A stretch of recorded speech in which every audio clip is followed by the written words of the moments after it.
Hello Janesville, and welcome to the Park Place Council Recap. I'm your host Nick Faust, and as always I'm joined by City Manager Kevin Lahner as we take a look back at tonight's July 14th meeting of the City Council. As always, Kevin, thanks for joining us. Thank you for having me. Yeah, so certainly a packed agenda tonight, lots of good stuff going on. I want to start though with the top line. Big item tonight regarding the JATVMedia site. A lot of discussion had. And as I understand, it involves an RFP and potentially a specific, or examining a specific sort of use for that project. Could you tell us more? Yeah, I really appreciate that, Nick.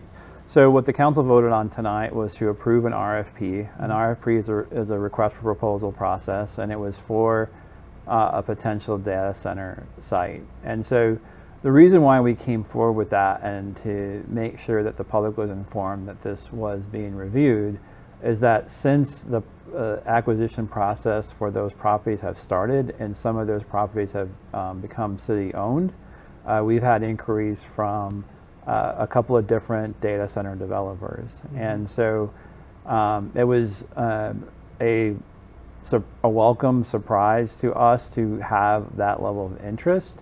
And we want to make sure that we go through a public process to vet the possibility of a development of this type and to weigh the different factors that go into a development of this size and scope. And there are lots of different concerns that you have to weigh. Yeah. And so this process allows us to collect data to be able to review if it's a good use or not a good use for that site, and then ultimately make a recommendation to the City Council to determine if we should move forward to really just drill down further. Mm-hmm. And to determine whether or not that use would fit on that site. So I know that a lot of folks have concerns about data centers, as do I, and we want to make sure that we vet all the different issues. And so some of the things that are included in the RFP include things like the economic considerations, the job considerations, certainly the environmental considerations on the site, and things of that nature. And so that's what the process does, and we'll have the opportunity to vet that from this point forward. Yeah. And so it sounds like whereas perhaps community members have questioned, this, the city administration does as well. Mm-hmm. And so this RFP is the opportunity to do some of that fact finding and that due diligence to open it up and consider it further. Yep. And so as I understand with the RFP tonight, 30-day request for proposals, and then with that as well, the city will be assembling an advisory group of sorts, yep. And that'll also be an item that comes back to council. Is that correct? Yeah, so on August 11th, they're going to come back to council with a group that would serve as an advisory committee to the City Council on the future development of the JATVMedia site as a whole. And so they would review different development proposals, make recommendations, ask questions of potential developers, develop concept plans, make sure that whatever occurs on the site is a good fit for the city and the community at large that's there.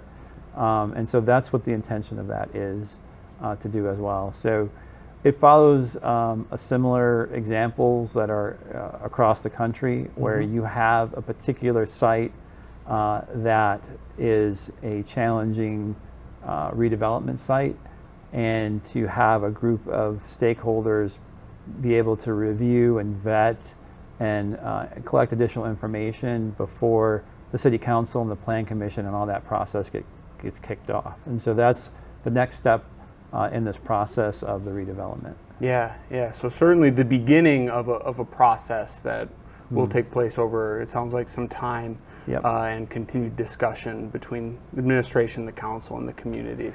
Yeah, and this is, an interesting process right now because, we went through a rather complex legal process to condemn and take control of those properties in that site. And that had followed years of inaction by the previous owner. And so this is, we expect it to be a long redevelopment process due to the challenges of the site. And so that's why we want to make sure that we go through this process and do it right from the start. Now, what has happened in this particular instance is that things have started to happen more quickly than you would imagine, just because you've had years of inaction and all of a sudden there's development interest once the city starts to own it. And I think that it's a testament to the fact that the city made the right decision, number one. And number two, I think that we have to just make sure that whatever we do next is the right fit for the community. Yeah, certainly going to be very interesting to follow. Lots to come on that, and to stay tuned to. Sort of switching lanes a bit then, equally as thrilling, the council heard a presentation tonight from our independent auditor on the city's recent audit. For those of us perhaps without accounting degrees, Kevin, could you kind of go into what all that is and the financial health of the city? Yeah, so that top line headline for that is that the city finished 2024 with $2.4 million more than we expected. And the reason for that is a couple of reasons. The primary reason is that interest rates remain high. And so the city has investments that we make. And because of interest rates remaining high, we've made more money on our investments than we planned for within the budget. The other factor, which is a less impactful factor, is that we have vacancy factor within the city that happens year over year. And so in 2024, we had some folks retire. There was a gap in time or leave the city. There's a gap in time between when people leave and when they get rehired. And then typically the folks that get hired to replace the folks that retire are paid a little bit less than those that have been here for many, many years. And so those two things combined led to the fact that we have a very healthy financial picture for the city. Yeah, that's certainly always good to hear as a resident of the community, and a nice chance to check in, and perhaps that provides, I think, context as well moving forward as the administration and the council consider some of the future financial decisions that the city might face. Yep, exactly. Wonderful.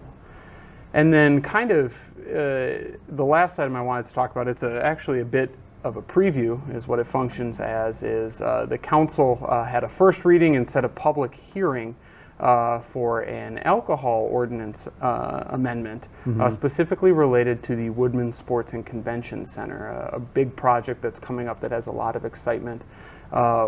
What happened there, and what should folks look for then at the preceding meeting? Yeah, so this is just really a technical amendment to our local ordinances to be able to accommodate the Woodman Sports and Convention Center. And so that's what the council will be considering at the next meeting.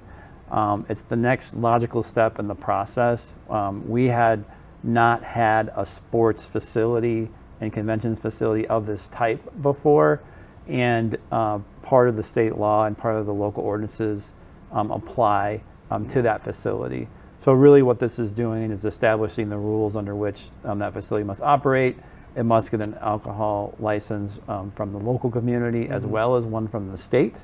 Okay. And so both those things are in process, and this ordinance just reflects that change. Yeah. So a bit of important housekeeping per se as we move forward, and I think that hopefully illustrates to viewers at home just where we are with the Woodman Center and how we're progressing and rapidly approaching the September open. Yeah, we're very excited about that. So far so good. We remain slightly under budget. Great. And remain on track to open in September. Yeah. And so we are very excited for both of those things happening. I know there is significant progress being made every day on the center, and we are getting very, very excited about the opening. We gave a little bit of an update tonight. As I remember, there's around 20 contracts in process for the Women's Center, so we are well on our way. Yeah, something certainly I think the community is excited for and looking forward to. It'll be here before we know it, I think, but what a tremendous asset that's going to be. Exactly, and we're very, very excited. Yeah. Well, that about wraps up our recap for the July 14th meeting. Thank you for joining us, Kevin. Thank you for having me. And for more on these agenda items discussed or any other ones, I want to encourage folks at home to visit janesvillewi.gov/materials. For For the Park Place Council Recap, I'm Nick Faust, and thank you for tuning in.